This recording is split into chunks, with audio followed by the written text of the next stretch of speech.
Hey, this is Keith from Save the Rust. So today I thought I'd get more into the repair jigs that I made. I've had a few people ask me about them, and I thought I'd just give you as much information as I can to help you build your own. Um, because that's one of the things I want to do on this channel is, show people what I'm doing, but also show that you can do this also. Just have to have a little bit of confidence and some skills, and take it step by step and take your time. I'm no expert. I'm just I've got some experience, and you're seeing more of it as we make more videos. So I want to get back to the jigs. So we can start off with the easier of the two, which is the front leg jig. Okay, so to give you an idea, first off, the dimensions of this jig is 20 inches by 8, and this is 1/2 inch plate. So what I did is on this one, made a couple stanchions off, just round stock, probably about 3/4 inch, drilled and tapped, welded it to the bottom, and then on the bottom here, 1 inch square stock heavy wall, and then about 3/4 inch round stock that I drilled and tapped. So obviously the easiest way is if you have an existing one or your friend has a good front leg that you can use as a pattern. And that's what I did on this one, is I literally had a nice front leg, look at it, make sure it's square, make sure that the width is what's required, because there is in the Harley manual, they show you the width between your rear leg, your front leg kind of idea. And you just want to make sure you start with a couple little basics like that. Get the right width, get the right length, and then I just use the holes for the ride control to anchor it down. And then again, once the legs are in position, I just found this point and welded this all up, and that was done. So if you don't have that, it's a little bit harder, but the reality is this is a straight plane. Someone will be able to give you an exact length. Hold on. So I just happen to have one lying around, and from the bottom of the leg to this piece on the casting, that was 15 inches exposed. So your repair leg you're gonna have to be longer. So this one is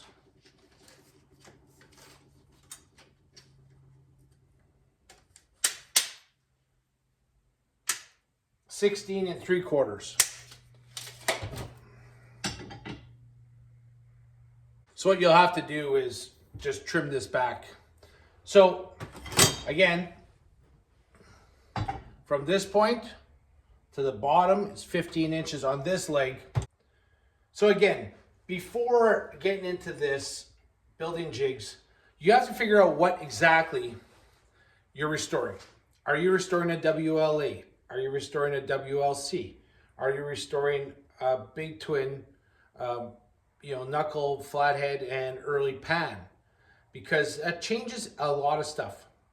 One of the things I want to get into too is there's some exceptions to or specialized springers that were made, that if you come across one, it's you might not be able to identify it, but there's XA military Harley that they built for the combat Rommel in the desert, and so that's got, the forks are, I believe it's 2 3/8 longer. 40 to 41 WL also carried some of those. The TA, which was extremely rare knuckle trike, and the knuckle ELC, Canadian knuckle military bike. They all had 2 3/8 longer forks for clearance, that's just what they did. So again, before you start on these things, identify what you're going to start with, because there is some differences that we have to understand prior to building a jig, because there are some changes. The WLC 45 Springer and the big twin knuckle, pan, and big inch flathead Springers use the identical rockers and brake setup. And what that does is this hole right here on the bottom of the front leg and the bottom of the back leg, they are 1/2 inch 20. So they're larger than the WLA, which is 7/16 20. So you don't want to just drill it out to 1/2 inch, because when you're trying to position your leg in here, you want to drill that. This is a repair leg. You want to drill this to what you're building. So if you're building a WLA, this is going to be a 1/2 inch, 7/16 20, smaller diameter hole. So when you're building this jig, you want to make this point where you attach it 7/16 20. So you're not having any flop. So when you put it in there, it's square, it's straight. So that's one of the things you have to kind of figure out first. Am I restoring a WLA or a big twin or a WLC? Because again, that's what's important. So again, on this, one of the things you want to do is you can use a laser level, or you can use a level and just look at it. Everything should be directly in line, nice and square.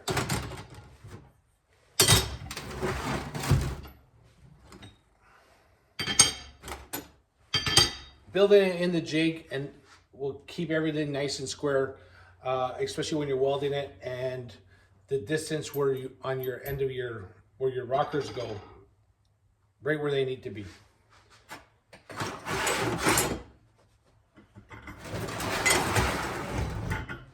So we get into the rear leg setup. This is the jig I made also. I had a nice start. I had a nice Springer. I did some measurements. It looked very straight. And what I did is I just started off with, this is a 30-inch piece, 8 inches wide, 1/2 inch plate. And the first thing I did was I used the headlight horn mounts, because these are very square. I don't think there's much change on any Springer of this location. That's going to be 36 to 57. Big twin 45s, servi car, you know, they all had this point pretty much in the same place. So what I did is I took some plate here. That's about 3/8, 7/16. I can measure it.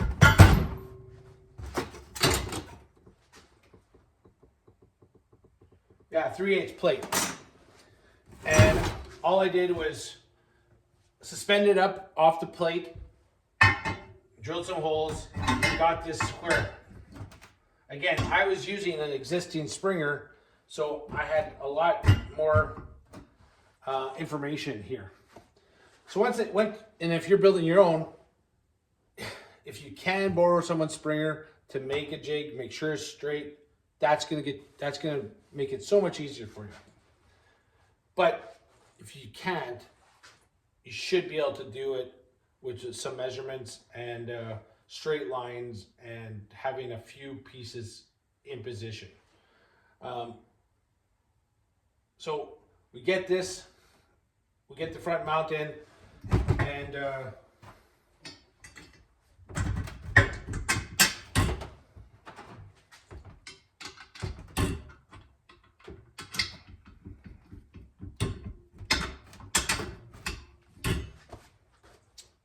and again, I showed you on one of my other videos.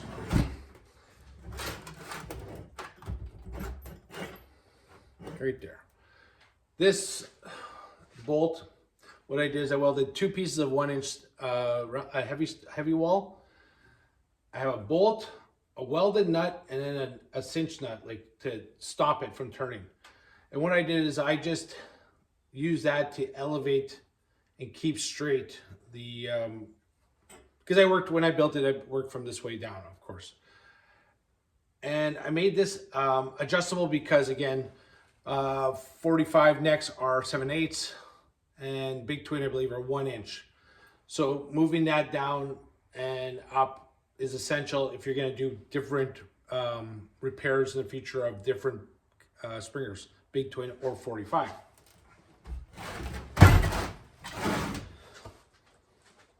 The fender mount positions, like how you're going to get that if you don't have fender mounts off a springer, it will be difficult because it's just a certain angle, certain distance, certain height. So this really, you should have as much as possible another springer to go off of, because it's hard to give you measurements, angles, and etc. to go off of. And then we go down to the leg.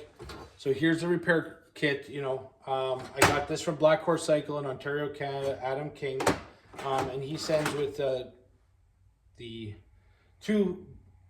You can buy, I think you buy it all separately, but 2 rear legs, 2 front legs, fender tabs,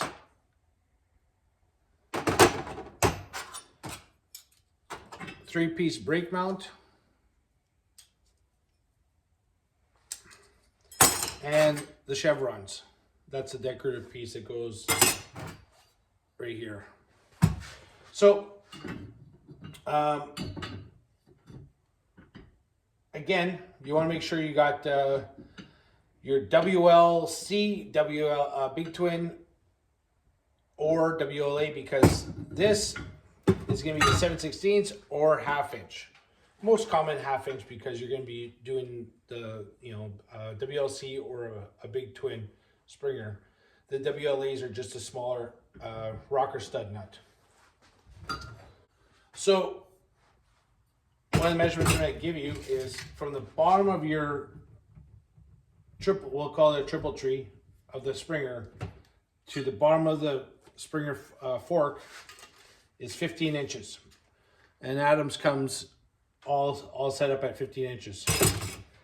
And then your center to center is about 14 3/8. Okay? So there's some measurements that you can start with. And again, use a laser level or another level and make sure that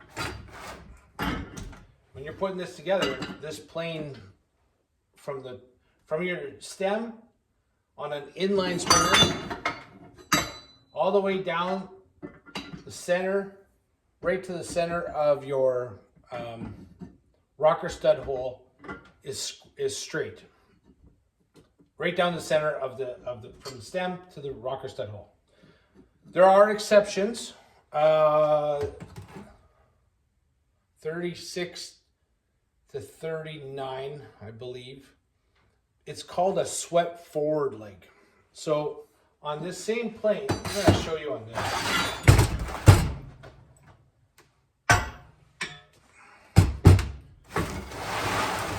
Because this can get confusing. If you're trying to restore an earlier knuckle or big twin flathead front fork, when we're talking, when I was telling you about when you're making this jig, everything has to be centered.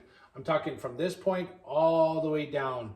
You're just running a center line right through the center of this hole, for your rocker stud hole. That has to be straight. That's 40 to 57, 1940 to 1957. 36 to 39. Now, I'm pretty sure I got the dates right. It's called a swept forward leg. So when you're looking at this plane, Harley made this leg actually go forward more, and your straight line down here is going to bring you to the back of your rocker stud hole. I think it's about 1/2 inch. So you just want to make sure that if you're making a jig and you happen to have the earlier knuckles springer, that in the future when you go to make, like, repair one that's 40 and later, it's going to be off. You're going to actually be repairing it back to a 37 to 36 to 39. So you just want to make sure you get everything right, you know. So again, know what you're starting with, know what you want to restore, because if you're going to kind of be all over the map, like, well, I might restore, you know, pre-war knuckle stuff. Well, then you might have to make 2 jigs, or somewhere you have to make it adjustable. I'm not sure how you want to do that. That's up to you. But what you might have to do is make 2 rear leg jigs. Okay? So that's why I say you have to identify everything you're going to restore or you want to work on in the future. So what I'm concentrating on and trying to tell you is 40 to 57, you know, inline. Again, this is, all 3 of these are inline. That's an inline springer. Offset, the stem is offset from the other 2 legs. So that's another scenario that you have to deal with, because that's going to change where that adjustment on your neck, that bolt I have here, that's on the top, that's going to change that position also. The offset springers, I don't believe there's any change in the, you know, kind of the geometry of the leg. It's still a straight line. So, and then your brake anchor, I went into this with some detail on one of my other videos. When if you're restoring this bike to, like, you know, its factory spec, how you weld the brake anchor mounts is critical to the various years that you're building. If it's fully welded, partially welded, and that comes down to this point here, you know, how you put it on. The early, you know, the early 36, 37 and around that era, there was just a spot weld and the rest was brazed. Then this is 40 to 43. The weld is from here to here. 43 to 45, the weld is from here to here. And then 46 to 57, it's fully welded, I believe. Again, there's a lot of stuff that you need to do. And what I would do is start with books like this. How to Restore Your Harley Davidson by Bruce Palmer. Exceptional amount of knowledge in there. Get a repair manual. Get a parts manual for the bikes you're working on. There's a ton of sources of really good information that will tell you all these little things that you should know if you're going to start restoring these or repairing, even if you're just doing one. You just want to know as much information as you can before you start doing this kind of stuff. Like one of the things on the front leg, there's a casting here, and the casting number is going to vary from number 1 to number 20. Number 1 is, I think, 1934 to 30 and 35. 36 was a number 2. That was RL, EL. And then in 1957, when springers were still on Harley servi cars, it was a number 20 front leg. So again, when you're restoring all this stuff, if you're trying to go to a specific year and you want to get to, you know, as critical as you want or as perfect as you want, you're going to want to find the right date code for the bike that you're putting it on. So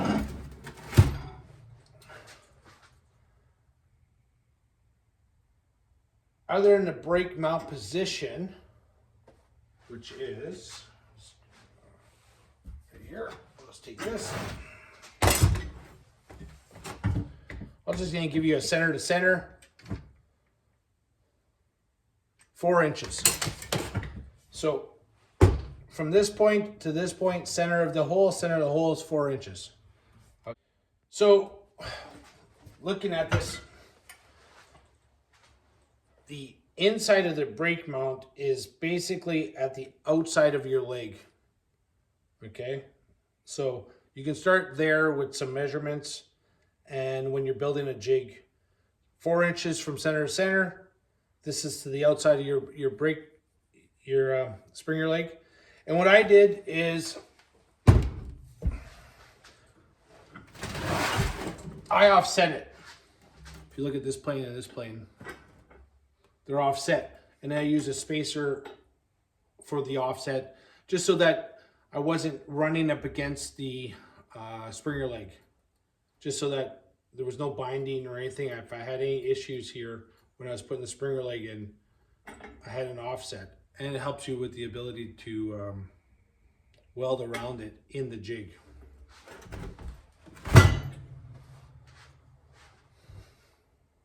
So I hope I answered some questions for you. Hope I gave you some measurements that would help you build a jig. If not, just put in the comments. Ask me anything you want. If you do go into doing this, I'm gonna tell you this: it's challenging. You know, you're gonna do something. You're gonna have some doubts, but take it slow. Do lots of measurements, and if you don't trust your welding ability, get someone who is a good welder.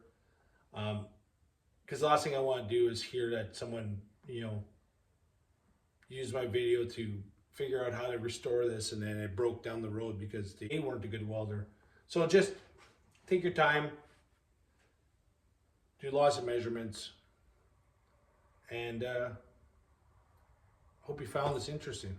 Another thing you can do is when you go to braid this, you leave all of it in the jig so it holds it together, because you're going to be hitting with some decent heat.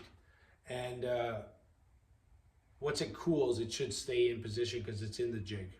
So another benefit to having a jig. And that's it for this video. So hope you found that interesting. And thanks again for all your comments, your likes, your subscriptions.